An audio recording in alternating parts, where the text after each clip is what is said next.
सद्गुरु, ग्रंथों में लिखा है कि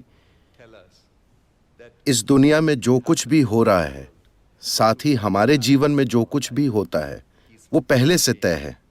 किस ग्रंथ में ऐसा लिखा है? कम से कम मैंने यही सोचा कि कुछ चीजें करना हमारे भाग्य में लिखा है, चाहे जो हो जाए।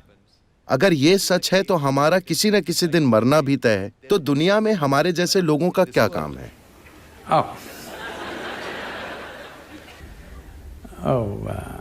निश्चित रूप से मरना हमारी किस्मत में है।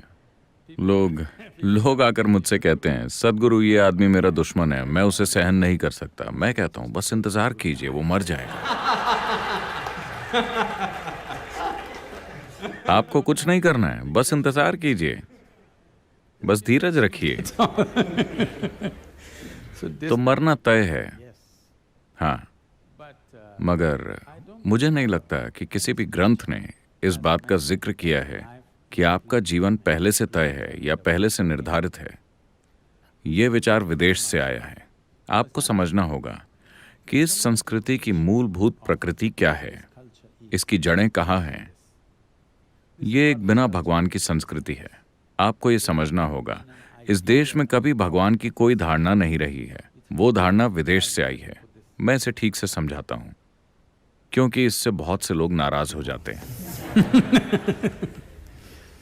हमारे पास कई देवी देवता हैं, कई सारे।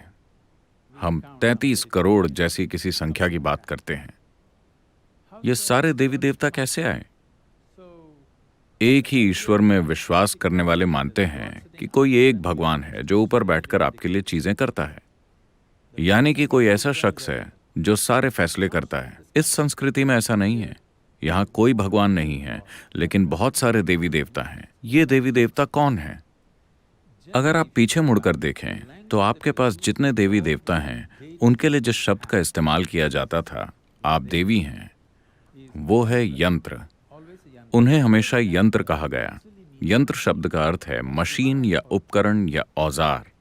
जब मैं हमारे योगिक मंदिरों को उपकरण कहता हूं तो लोग आहत हो जाते हैं।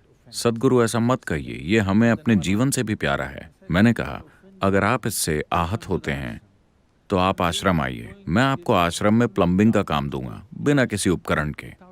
आप अपने नाखूनों और दांतों से 3 दिन तक आश्रम में प्लम्बिंग कीजिए। 3 दिन के बाद मैं आपको एक चेन रेंच या स्पैनर दूंगा। आप उसकी पूजा करेंगे या नहीं? आप उस औजार की पूजा करेंगे या नहीं अपने सारे दांत खोने के बाद?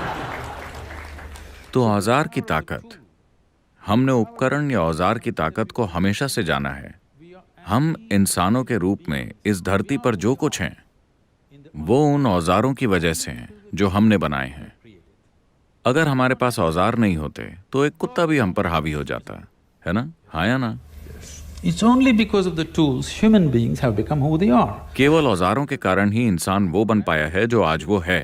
स्क्रू ड्राइवर भी एक औजार है, मगर कुछ सूक्ष्म औजार भी होते हैं। ऊर्जा के औजार, व्यक्तिपरक औजार, जो जीवन के अलग अलग आयामों को खोल सकते हैं।